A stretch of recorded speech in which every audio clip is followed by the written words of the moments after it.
Substance abuse, a direct correlation to childhood sexual violence, presented by Patricia Cook, Post University, Human Services Senior Seminar. The effects of childhood sexual abuse can be emotionally and physically damaging, and because of the negative stigma associated with reporting it, as well as the lack of believability for the victim, it increases the chances of being underreported. It is also reported that children have a difficult time with recalling the events that happened or accessing whether it was the result of an action that they experienced or if it was a suggestion. It is because of the kind of questioning that they receive that children either make the decision to shut down or whether they want to talk about what happened. And this is what makes the parents or the family members either believe them or not believe them. It is because of this that it can directly affect the cognitive and emotional development of those who have suffered, as well as not receiving the necessary treatment. Not receiving adequate treatment after an assault happens, whether it is one time or years of abuse, can force the victim to find other ways to cope with the suppressed feelings of shame and guilt. Coping mechanisms such as substance abuse. So this presentation will explore the connection between childhood sexual trauma or childhood sexual abuse, also known as CSA, and substance abuse. So we'll look at the cognitive effects of CSA, the behavioral aspects of CSA, what substance abuse is, how it is correlated to CSA, the effects of the addiction on the individual, the relationship of the substance abuse to CSA, and then we'll end with the therapy approaches and future research that we can do. What is child sexual abuse? Child sexual abuse is determined to be any physical contact within a sexual manner with a child that uses any kind of manipulation, deceit, or force and threat.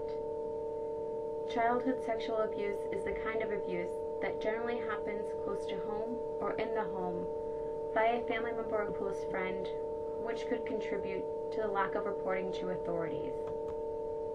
Using tactics other than force or threat can be confusing to children, as the deceit is generally in the form of taking advantage of the innate trust that a child has with their family members.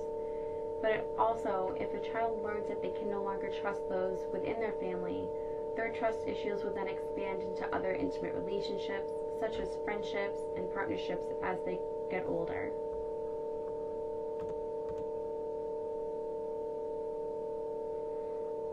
There are many effects of childhood sexual abuse. There are cognitive effects and there are behavioral effects. The cognitive effects include shame, guilt, loneliness, embarrassment, helplessness, fear, powerlessness, betrayal, constant anxiety. And then the behavioral effects are unusual aggression, moving away when approached or touched, self-consciousness, suicidal thoughts, self-mutilation, hyperactive or unusual behavior, failure to thrive, withdrawal from friends and family, and little or no response to painful behaviors. Now these lists don't include every aspect of the cognitive or behavioral effects, however it lists some. And some children who are victims of childhood sexual abuse don't always exhibit most of these or some of these effects.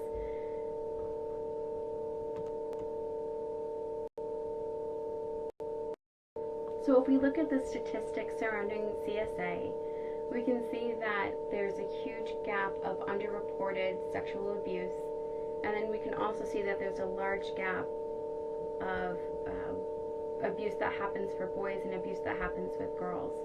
1 in every 6 boys are affected by CSA. 1 in every 4 girls are victims of CSA. And as we can see to the right, the chart isn't split very evenly. So what happens when the child does not receive adequate treatment after the abuse ends?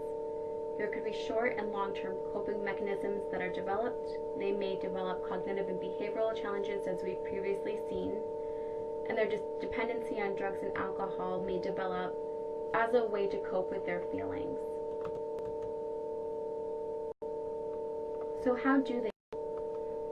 There was a study that was conducted by Sartor, Waldron, Duncan, Grant, Nelson and Heath that discuss that there have been in-depth research that establishes that substance abuse, dissociative disorders, and post-traumatic stress disorder are much more prevalent in the victims of childhood sexual abuse than previously thought. The statistics show that 8% of the population has definitive dissociative disorder, 30% of the population suffers from post-traumatic stress disorder. If we look at the facts of substance abuse and childhood sexual abuse, we can see that within that study conducted by Sator et al., that they stated that although there are statistics that show early childhood abuse or substance abuse around the ages of 5 to 12, the substance abuse as a result of childhood sexual abuse happened to the majority of those within the ages of 16 to 17. So those who were in their teen and young adult years. Those who had strong family connections, even if the abuse came from another family member, have less of a chance of becoming addicted to alcohol or drugs, as opposed to those who have endured sexual abuse as a child and may not have had the same strong relationships within their families. This may be because they feel powerless and less connected to those around them, and the feeling that they get from the drug of choice can numb their feelings instead of having to cope with them without a brain-altering substance.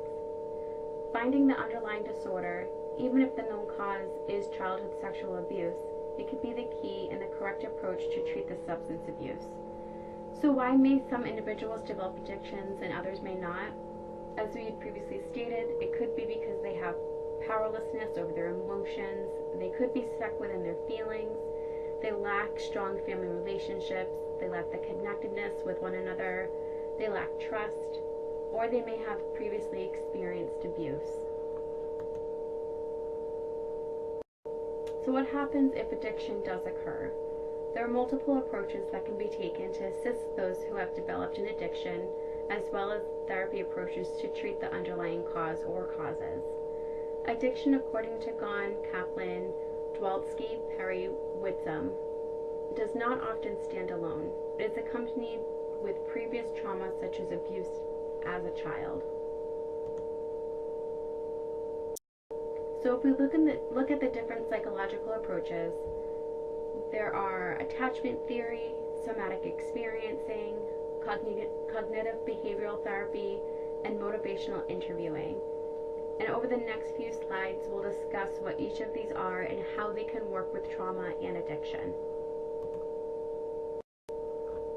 Attachment theory, as according to Carricker and Silver, it is constructed on the belief that all parts of the disorder or disease and trauma are interconnected with the family. So it essentially means that the bond formed between the child going back to just out of utero and their caregiver is essential in order for healthy and positive emotional and physical development. So it focuses on the relationship within the family, the challenges within the individual circle, and the emotional challenges as created by the childhood sexual abuse and possibly the addiction.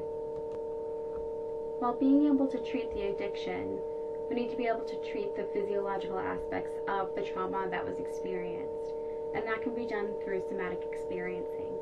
Somatic experiencing is a psychosomatic approach that deals directly with the physiological autonomy of trauma. It focuses on the fight, flight, freeze, or all aspects of trauma, the actual abuse, and the physiological symptoms of the trauma. If the individual goes into a freeze response and they endure the trauma, they will most likely, or they could likely develop post-traumatic stress disorder, and their parasympathetic nervous system can be changed negatively. When this happens, the person will operate from a constant state of hypervigilance, making it impossible to live in a normal state of living. Somatic experiencing can assist the individual in focusing on the physiological aspects of the trauma instead of focusing more on the event itself.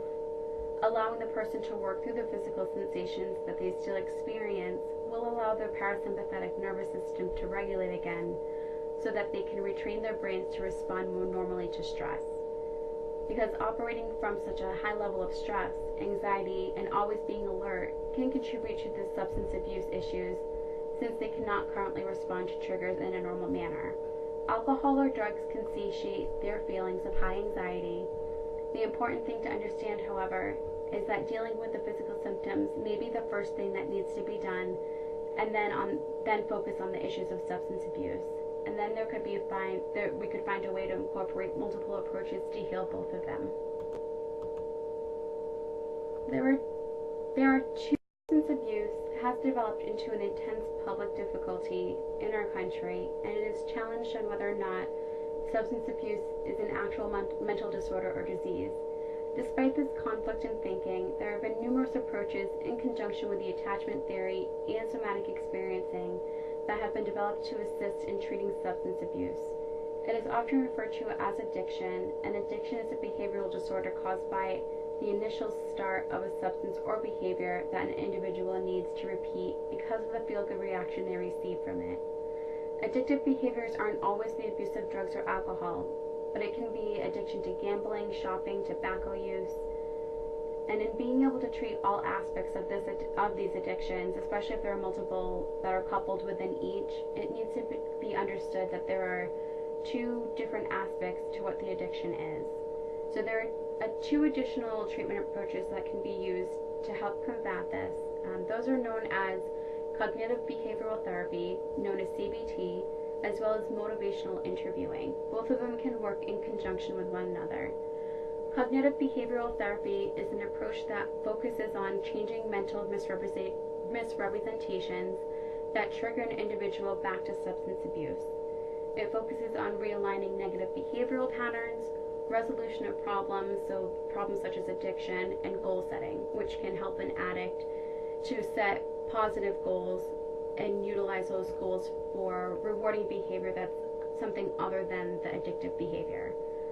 Motivational interviewing works in conjunction with cognitive behavioral therapy in that it works to help an individual's uncertainty about why they want to change their addictive behaviors. So the focus is on the why, meaning they look at the reasons as to why they're using the different drugs or alcohol or gambling, and they look to change it with the positive thinking and beliefs. Motivational interviewing also aids CBT in changing their behavior and feelings that are associated with those specific changes. So it is believed that children have better resiliency than adults. However, there is a direct correlation between children who have been the victims of sexual violence and who abuse drugs and alcohol. Carricker and Silver found empirically valid correlations between childhood sexual assault and cognitive challenges later in life, as well as the development of substance abuse. So it is providing that treatment to a child who has been the victim of sexual violence at a young age that can assist in the outcome of the actionable behaviors later on in life. Finding ways for a victim of childhood sexual abuse to work through the trauma instead of silencing it will provide the opportunity for victims to develop coping mechanisms early on instead of developing dependency on alcohol or drugs. As with most research, there's always a possibility for future research and development on different approaches, especially when it comes to psychological treatments. So exploring further if psychological treatment as a child soon after the traumatic experience, as opposed to waiting until the child victim is an adult to access treatment, may not only prevent the use of drugs and alcohol as a coping mechanism, but could also help determine what treatment approaches are beneficial. When delivered close to the event, it may assist in preventing the occurrence of ineffective and dangerous coping behaviors later.